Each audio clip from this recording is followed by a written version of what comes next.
స్త్రీలు కొన్ని పనులు చేయాలి, కొన్ని పనులు చేయకూడదని పెద్దలు పదే పదే అంటుంటారు.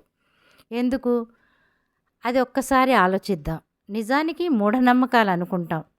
అన్నీ కాకపోయినా కొన్ని పనులు ఆరోగ్యపరంగా చేయకూడదని పెద్దవాళ్ళు ఆలోచించి చెప్తుంటారు. వాటిని ఆచరించడం వల్ల మనకు కొన్ని ఉపయోగాలే కలుగుతాయి. స్త్రీలు గుమ్మడికాయను కొట్టకూడదు. అలా చేయడం వల్ల గర్భసంచి కిందికి జారిపోయే అవకాశాలు ఎక్కువగా ఉంటాయి. రాత్రిపూట గాజులు కమ్మలు తీయరాదు, ఎందుకంటే అవి సుమంగళి చిహ్నాలు కనుక. చనిపోయిన వారి ఇంట కార్యానికి వెళ్ళి తిరిగి వచ్చేటప్పుడు వెళ్ళి వస్తానని చెప్పకూడదు. దుఃఖం విచారించడానికి వచ్చిన వారిని ఇంటికి ఆహ్వానించకూడదు. అలా చేస్తే పరోక్షంగా మనము అశుభాలను కోరుకోవడానికి నాంది అవుతుంది. ఇంకొకరు ధరించిన పూలని వేరొకరు పెట్టుకోరాదు. అదేవిధంగా బొట్టును కూడా పెట్టుకోకూడదు.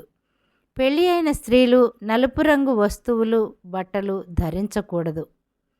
ఇంట్లో ఉన్న ఉప్పు, మిరపకాయ, చింతపండు, గుడ్లు వీటిని ఎవరికి ఇచ్చినా చేతితో ఇవ్వకూడదు.